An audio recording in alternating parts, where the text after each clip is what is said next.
I nderuari shkelësia e tij Boris Johnson, deputeti parlamentit, ministër I punëve të jashtme dhe I Commonwealthit të Mbretërisë së Bashkuar, të nderuar deputetë të Kuvendit të Republikës së Kosovës, I nderuari kryeministri I Republikës së Kosovës zotri Isa Mustafa, të nderuar zëvendës kryeministra dhe ministra të kabinetit qeveritar, I nderuari ambasadori Shteteve të Bashkuara të Amerikës zotri Greg Dalavi, I nderuara përfaqësuese e Bashkimit Evropian zonja Natalia Apostolova, të nderuar ambasador dhe përfaqësues të zyreve diplomatike në Republikën e Kosovës, të nderuar qytetarë të Republikës së Kosovës, të nderuar të pranishëm në këtë seancë solemne.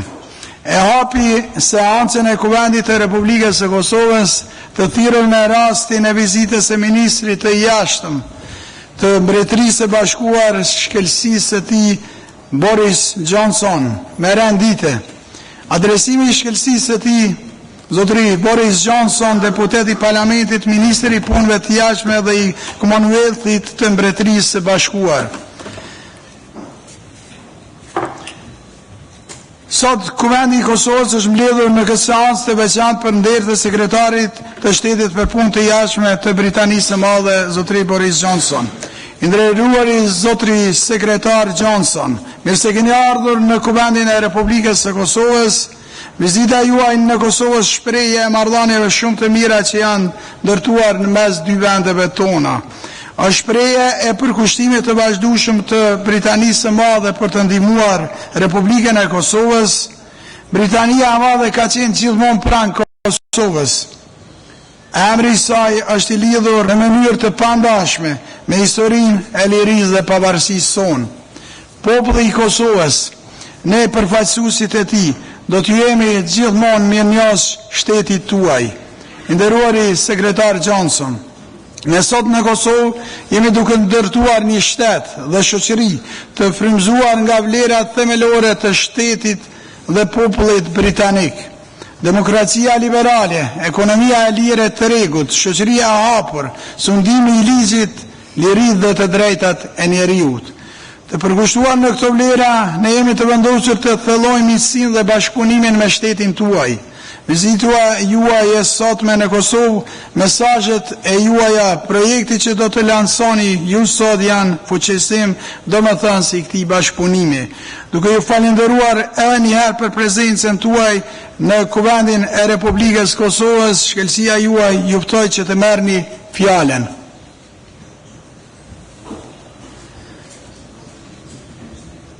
Please, Mr. Secretary. Your floor. Thank you.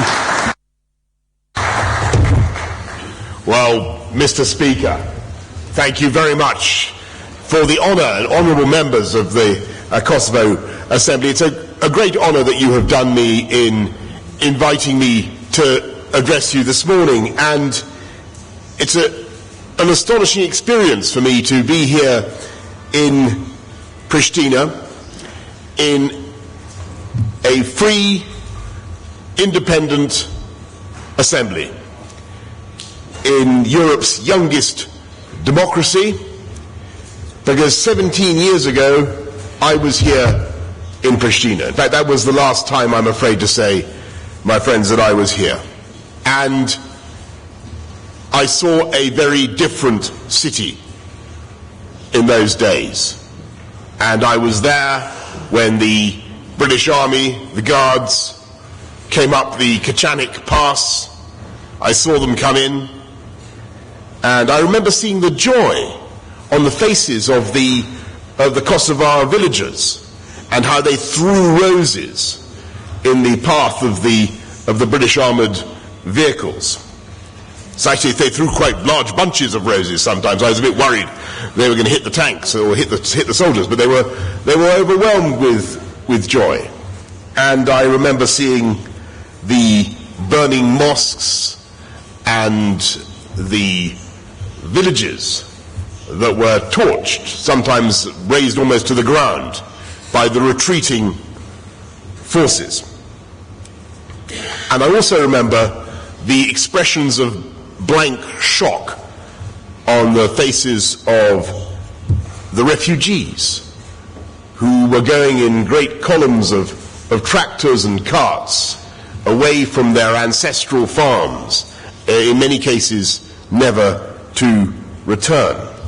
And I wondered then, looking at Pristina, what the future would hold for this ancient and beautiful country, and what kind of government and society we were helping to create, because we in NATO unquestionably were helping to create a new society and a new country. And I remember wondering whether we'd got it right, or whether we could really hope that out of such pain and such suffering, a functioning democracy could be born. And here is your answer to that question. It's a land transformed, with Kosovo's people in control of your destiny, with elected representatives sitting here in this assembly. And outside in Pristina, we have a vibrant and secular society. And at a time when the values that I think we share, of a belief in democracy and in freedom and in pluralism, when those values are by no means uncontested around the world, I think that Kosovo can be a powerful and shining example to others of what can be achieved. And so, of course, I am proud that Britain was one of the first countries to recognize Kosovo's independence in 2008. We were allies then, and we are allies now. And so, in a spirit of friendship, and the candor that comes with friendship, I hope you will allow me to offer a few thoughts about Kosovo today. Because you are an independent country, recognized now, as your foreign minister was just telling me, by 112 other nations. And that means a wonderful thing. You're responsible now for your own affairs, Prime Minister Mustafa. And that means the duty to serve your people rests on your shoulders. And the consequences that flow from that reality are momentous and challenging. And like many other political systems, yours must also continually adapt and improve. And the process of reform in Kosovo, I think we'd all agree, cannot be allowed to stagnate. And rather than being machines for power and patronage, I hope we agree that political parties should strive to serve the interests of every citizen. And the people have an obligation, and of course a right, to demand more from their elected representatives, and the people have a right to hold us, elected representatives, to account.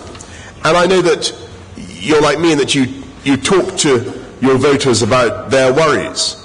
And I'm sure that amongst their concerns, they have how hard it can be, frankly, to get a job today in Kosovo unless you have the proper connections. Appointing people on merit means that if you're a student and you work hard, you have a chance of getting a decent job.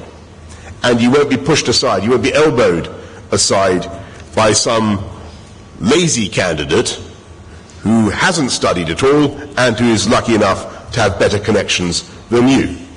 That's fair. And I'm glad that Britain is helping to combat the scourge of nepotism with a British embassy project launched recently with the public support of you, Sir, Mr. Prime Minister, and you as well, Mr. Speaker. I'm also pleased that commercial links between our two countries are developing well. There was a very successful conference in London only last week to promote British investment in Kosovo, and that was the first chance I had to meet Prime Minister Mustafa. And we strongly support economic development and job creation in Kosovo. And I'm very disappointed, by the way, that there is no snow, because I can assure you that otherwise I would have been up on the Brezovica slopes to show my solidarity with the Kosovo ski industry, which I believe must play a vital part in your future. And Britain wants to work alongside Kosovo as a partner, and there's a lot we can do together. We have a joint struggle against terrorism, against violent extremism, against corruption and organised crime. And we need to fight these threats together. In the UK, for instance, we have a particular problem with ethnic Albanian crime gangs, and we want to work harder with you, with our friends in the region, to combat this scourge. And when we speak of the wider region, Britain wants Kosovo to be a force for peace and stability in the whole Western Balkans, and that must include achieving a normal relationship with Serbia, and I'm looking forward to discussing those issues in Belgrade as well. I understand, because I was there and I saw it, that the past is full of such pain and such grievance that no society can be expected to sweep those memories easily aside. But Kosovo and Serbia share a vital interest in a normal relationship, and I know that it will take political courage and visionary leadership, but I have no doubt that it can be achieved. And it will also require a sincere attempt to resolve the wrongs of the past. It should be uncontroversial to say that all those guilty of war crimes on all sides should be locked up. And I would say the same thing in Belgrade, but that's why, and across the whole of the Balkans, and that's why cooperating with the special court for war crimes is so important for Kosovo, however difficult this may be. Britain and other international partners will be watching the work of the special court very closely. I would like, by the way, to take this opportunity to extend my condolences to the family and friends of Astrid Dehari, who recently died in custody. I endorse the calls made by all sides for a transparent investigation into his death. I want to repeat, I say all this and I deliver these messages in a spirit of friendship and of great humility in view of everything that you have achieved since you gained your independence. And I just want to close by repeating what I said at the beginning. It is wonderful to see Pristina today, to drive through a city absolutely transformed from the smashed windows that I remember in 1999. A place now buzzy with restaurants and all kinds of attractions. A young country. A country, I think, where would rejoice at least 8 young people in this country rejoice in the name of Tony Blair, which is something my countrymen find quite extraordinary, but a young, dynamic country with so much going for it, so much going for this place. Olympic gold-winning athletes from Kosovo, tech startup entrepreneurs with links into what's going on in London, Kosovo pop stars who top the charts even in my country, and world-class footballers, and of course a beautiful, beautiful country, a fertile country whose tourist potential is, I think, only just beginning. Tourist potential is only just beginning to be realized. And listen, whether you view this as positive or negative, my friends, the day is not far off when the British will be coming with their stag parties and their desire for attractive villa holidays. And I think it would be a great thing. And of course you face challenges. Which country doesn't face challenges? But I'm also sure that you can meet those challenges. And in a way that seemed completely improbable and unlikely 17 years ago, I am sure today, looking at what you have achieved, that you can have a truly great future. And above all, in achieving that great future for Kosovo, and in realizing the potential of this country, I want to assure you that you have friends and supporters in the United Kingdom. Thank you very much.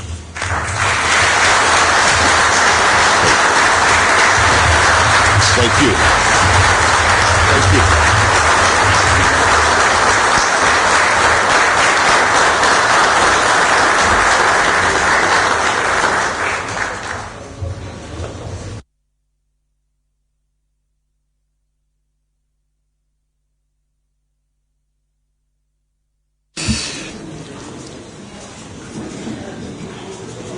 Në emër të deputetëve të Kuvendit të Republikës Kosovës dhe në emrin tim personale falenderojmë Ministrin e Punëve të Jashtme të Mbretërisë së Bashkuar, shkelësinë e tij Boris Johnson për fjalën e rastit.